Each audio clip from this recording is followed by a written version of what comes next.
नमस्कार दोस्तों, मैं अतुल और आप देख रहे हैं अपना YouTube चैनल सरसून। 70 साल के मोदी कमाल के हैं। मोदी जी 70 साल के हो गए। स्वतंत्र भारत के पहले प्राइम मिनिस्टर हैं जो मतलब स्वतंत्र भारत में पैदा हुए।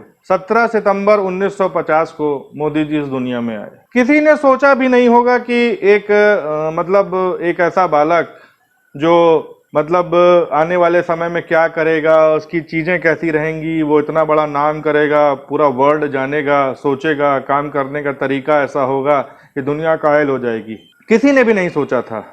और आज मोदी अपने नाम से भी बड़े हैं। लोग मोदी को जितना सोचते हैं उससे भी बड़े हैं।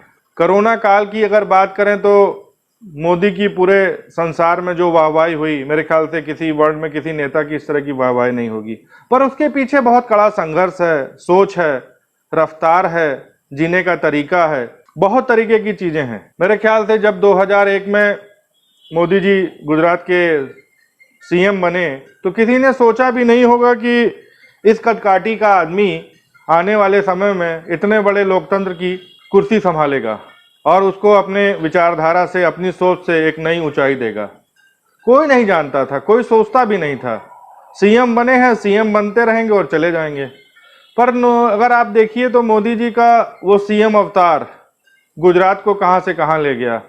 जो गुजरात भूकंप के बाद एक मरणासन स्थिति में था और मोदी जी के शासनकाल में गुजरात दिन प्रतिदिन नई ऊंचाइयों को छूता चला गया और गुजरात एक नंबर 1 राज्य बन गया, जहाँ पे एजुकेशन भी थी, जहाँ पे बिजनेस भी थी, जहाँ पे लाइट भी था, जहाँ पे सड़कें भी थी, सब कुछ था। और गुजरात ब्रांड पूरे भारत में मोदी ब्रांड के नाम से फेमस हो गया। मतलब गुजरात ने जो डेवलपमेंट किया वो कहीं ना कहीं मोदी की सोच पे ही डिपेंड था। लोग सोचते भी नहीं थे, बहुत तरह तरह की कहानियां बनाते थे, चीजें करते थे। चाय बेचने वाला मोदी जी ने चाय बेची, चाय बेचने वाला भारत का सीएम बन गया। कल मोदी जी 70 साल के हो गए। 70 साल, वो भी बेमिसाल। एक एक स्टेप अगर आप देखेंगे, एक एक परतें अगर आप देखेंगे तो मोदी जी ने जो जो किया, अगर आप देखिए तो, अगर इस चीज को सोचिए तो आज नए भारत का एक नया आगमन हो रहा है, एक नया डेवलपमेंट हो रहा है। नया भारत है, नई सोच है, नई नई चीजें हो रही हैं। वर्ल्ड में लोग आज समझते हैं, बातों को सुनते हैं और चीजों को करते हैं। उससे पहले भारत ने बहुत तरक्की की, बहुत सारी चीजें की। ऐसा नहीं है कि किसी सरकार का योगदान नहीं है, हर सरकार आती है, कुछ ना कुछ योगदान रहता है। और जब 1947 में भारत जब आज़ाद हुआ 15 अगस्त 1947 को, तो उसके बाद से हमारे पास कुछ भी नहीं था। सोच थी, सोच से धीमे धीमे लोग डेवलप करते गए, सारी चीज़ें होती गई। इंदिरा गांधी आई तो उन्होंने परमाणु बम भी दिया, टेक्नोलॉजी भी दी, राजीव गांधी ने कंप्यूटर भी दिया। किसी की चीज़ों को निगलेक्ट नहीं किया जा सकता, किसी की चीज़ों को आप हटा नहीं सकते हैं। पर मोदी विजन और मोदी के काम करने का तरीका ही अलग था। वो छोटी छोटी चीज़ें जिसको लोग बोलने में शर्माते थे, बोलने में छोड़ देते थे कि नहीं ये चीज़ें हमारे लायक नहीं है, हम नहीं बोल सकते हैं, मोदी जी ने उन चीज़ों को लाल किले की उस प्राचीर से बोला जो आपके स्वतंत्रता के लिए एक प्रयासरत रहा, एक प्रतीक चिन्ह रहा। मोदी जी ने वहां से शौचालय का बखान किया, मोदी जी ने वहां से जनतंत्र के खाते का ऐलान किया, मोदी जी ने वहां ने स्वच्छता अभियान का ऐलान किया। उसके अलावा वन पेंशन वन नेशन हो गया। बहुत सारी चीजें जो लोग बोलने और चीजों से कतराते थे, मोदी ने उन चीजों का आह्वान लाल किले से किया। और अगर आप देखिए तो 2001 से लेकर के 2014 मई तक, जब तक वो प्राइम मिनिस्टर नहीं बने तब तक वो गुजरात के सीएम रहे। और गुजरात अगर आप देखेंगे तो गुजरात में पानी की प्रॉब्लम रहती थी, बिजली की प्रॉब्लम रहती थी, सड़कों की प्रॉब्लम रहती थी, बिजनेस की प्रॉब्लम रहती थी। और इन 13-14 सालों में उन्होंने गुजरात का एकदम कायाकल्प कर दिया।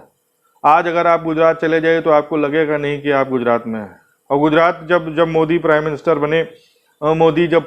बने, तो उस समय गुजरात नंबर 1 हो चुका था और नंबर 1 पे था। प्राइम मिनिस्टर बनने के बाद भी अगर आप देखेंगे तो संसद के भवन पे एंट्री करते हुए उसको माथे पे चूमना, उसका एक सम्मान करना, ये भी आपने पहली बार देखा। इसके अलावा अगर आप देखेंगे तो राष्ट्रपति के पैर छूना, ये भी आपने पहली बार ही देखा। 2014 से लेकर 2019 तक का कार्यकाल जो रहा वो एकदम शानदार रहा।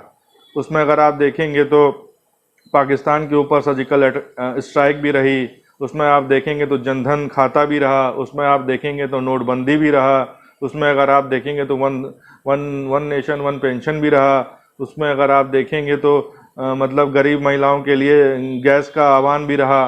तो अगर आप देखेंगे नई नई चीज़ें, मतलब एक ऐसा नेता, एक कद्दावर नेता पैदा हुआ कि जनता जिसको सुनती थी। मोदी जी ने कहा कि भैया गैस सब्सिडी छोड़ दीजिए, तो इतनी तादाद में लोगों ने गैस सब्सिडी छोड़ी कि मतलब सोचने वाले भी एकदम व्यथित हो गए कि मतलब भैया ये क्या हो गया। जनधन खाते में इतने अकाउंट खोले कि मतलब गिनीज ऑफ वर्ल्ड रिकॉर्ड बन गया। इसके अलावा अगर आप देखेंगे तो गैस की सब्सिडी जब खोली और गैस जब बांटी लोगों को, जब पैसे डायरेक्ट आपके अकाउंट में आने लगे, तो वो भी एक गिनीज ऑफ वर्ल्ड रिकॉर्ड में है। आप देखिए नए नए तरीके से विदेशों से जो हमारे कॉन्टैक्ट्स नहीं होते थे, विदेशों से जो हमारी चीज़ें नहीं होती थी, वो आज मोदी के माध्यम से वो कहीं ना कहीं सार्थक होती हुई दिखाई दे रही। लोग कहते हैं कि विदेश नीति फेल है, पर अगर आप खुद भी अगर आप देखेंगे तो विदेश नीति भारत की कहीं से भी फेल नहीं दिखाई देती है। ये मोदी मैजिक ही है कि आज ट्रम्प से लेकर के और पुतिन से लेकर के वर्ल्ड के बड़े बड़े नेता उनके साथ कंधे से कंधा मिला करके खड़े हुए हैं। टाइम्स की मैगजीन ने कई बार मोदी को नंबर 1 बताया। तो ये मतलब एक सोचने वाली और समझने वाली बात है कि मोदी में ऐसा क्या है और मोदी अभी भारत को कहाँ तक ले जाएंगे।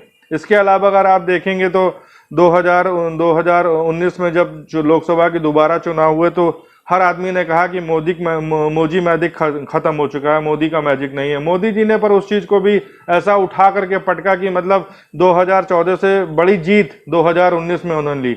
लोगों ने कहा कि चौकीदार चोर है, तो उन्होंने चौकीदार को ही अपना टैगलाइन बना लिया और चौकीदार देश का फिर से चौकीदार बन गया।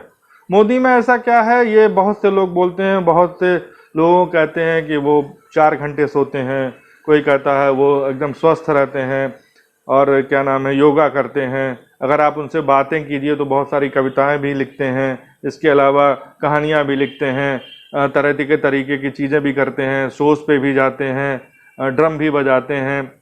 अलग अलग रूप से आप देखिए पहलू भी होते रहते हैं बीच बीच में मोदी जी से। और सबसे बड़ी बात कि इतने एक्टिव प्राइम मिनिस्टर हैं भारत के, इतने एक्टिव प्राइम मिनिस्टर है कि इससे पहले आपने इतने एक्टिव प्राइम मिनिस्टर नहीं देखे होंगे। मतलब अगर किसी से बदला लेना है तो आंखें दिखा कर ही बदला लेना है, किसी से अगर कुछ कहना है तो उसको उसी की भाषा में ही जवाब देना है। विपक्ष हमेशा लांछन लगाता रहा, पर मोदी की सेहत पे इस पर कोई फर्क पड़ा नहीं है।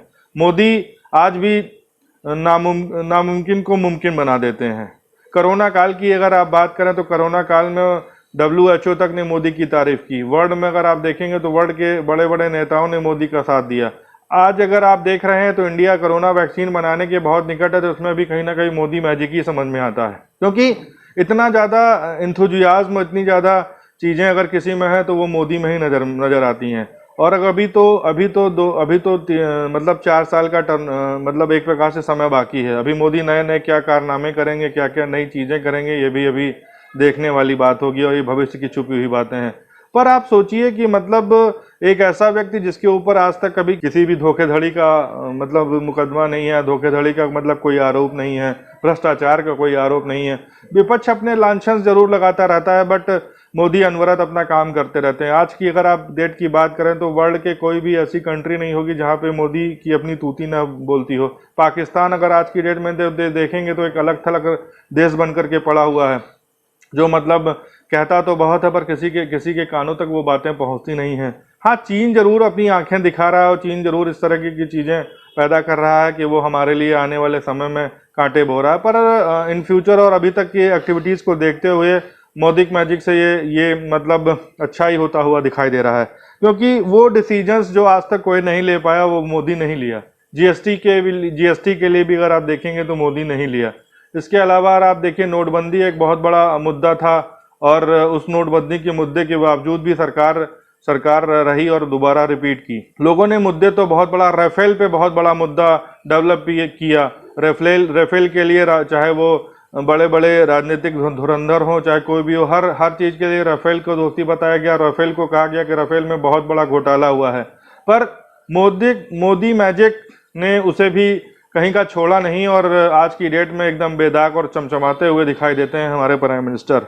सोचने वाली बात भी है कि जो व्यक्ति आज की डेट में लगभग 19 घंटे अगर काम कर रहा है तो वो किसके लिए काम कर रहा है और बेदाग छवि के साथ काम कर रहा है। कोरोना जरूर आज एक महामारी बन के भारत में फैला हुआ है, पर हमें उम्मीद है कि आने वाले समय में इसके भी तोड़ और इसकी भी दवाई भारत में ही बनेगी और भारत ही इसका समाधान भी करेगा। तो ये है मोदी का, मतलब अपना बखान तो नहीं कहा जा सकता, मोदी की अपने काम करने की स्टाइल है और मोदी मतलब जो करते हैं वो अपने आप में एक सिस्टम बन जाता है। तो अगर आप देखें तो आज के लिए बस इतना ही। और मोदी के बारे में कहने के लिए और बोलने के लिए बहुत कुछ है, बट ये है कि बीच बीच में चीज़ें मोदी नामा चलता रहे वो ज़्यादा अच्छा है। मोदी है तो मुमकिन है, और आने वाला समय अभी और भी भविष्य में छुपा है कि मोदी नए नए क्या कारनामे करेंगे और क्या क्या नई चीज़ें लेकर के आएंगे, क्योंकि उन्होंने उन सब्जेक्ट को छुआ जो सब्जेक्ट लोग पहले छूते नहीं थे। किसी भी मैटर पे अगर आप देखेंगे तो चाहे वो एजुकेशन पद्धति की बात करें तो एजुकेशन पद्धति का भी सेटअप चेंज किया, चाहे वो कृषि से रिलेटेड तो कृषि का भी सेटअप चेंज किया। तो मोदी चेंज कर रहे हैं, भारत को नया आईना दिखा रहे हैं, भारत को नया आईना डेवलप कर रहे हैं। भारत दूसरों को आज की डेट में आईना दिखा रहा है, जो मोदी के दम पे ही मतलब हो पा रहा है, क्योंकि मोदी जो कर रहे हैं वो आने वाले समय में भारत की बेहतरी के लिए ही होगा और अच्छा ही होगा। तो आज के लिए बस इतना ही। आप देखते रहिए सरसून को ज़्यादा से ज़्यादा लाइक और शेयर करें। जय हिंद, जय भारत, गुड नाइट।